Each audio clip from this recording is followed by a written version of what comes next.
Charlotte Savreux, merci d'être là pour votre sourire et puis pour nous donner l'envie de sourire aussi malgré tout avec l'année du déclic. Et si c'était la vôtre, c'est votre dernier livre, où vous appuyez aussi sur les parcours de personnalités célèbres qui ont eu des avatars dans leur vie et qui s'en sont sortis. Donc c'est un peu une façon de dire ne vous découragez de rien. Exactement, le fil conducteur du livre, c'est de rappeler que la vie est une aventure, que rien n'est jamais figé et limité, et qu'on a tous finalement un potentiel extraordinaire, souvent mis en jachère.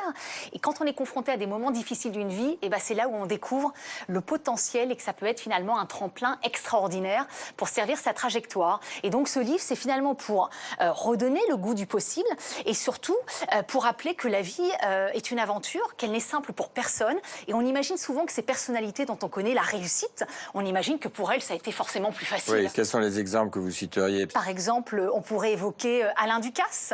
On connaît son parcours et lui, je l'ai finalement référencé parmi les ressorts insubmersibles. Vous savez, c'est ces moments d'une vie où on est confronté aux accidents de la vie. On est sur une autoroute, tout va bien, on est sur la voie de la consécration et il y a un moment où il y a le grain de sable qui vient enrayer la mécanique. Et comment on change la donne? Et il se trouve qu'Alain Ducasse, à 26 ans, c'était le plus jeune chef étoilé. Il était très sollicité et il y a un moment où eh bien, le grand patron du Byblos de Saint-Tropez décide de le recruter pour développer le Byblos à Courchevel. Ensemble, ils prennent un hélicoptère, les conditions météorologiques sont mauvaises et là, accident, crash de l'hélicoptère. Sur les 5 passagers, Alain Ducasse est le seul survivant.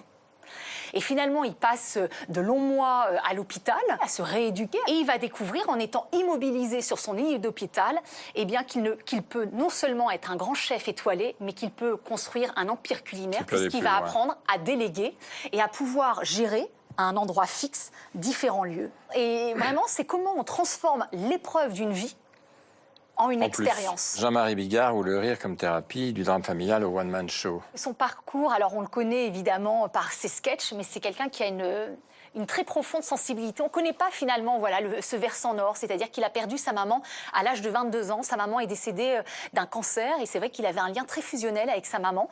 Et il se trouve c'est qu'un an plus tard, il n'avait pas encore fait le deuil de cette disparition. Son papa est assassiné par l'amant de sa nouvelle compagne. Et donc, ils sont dans une profonde dépression.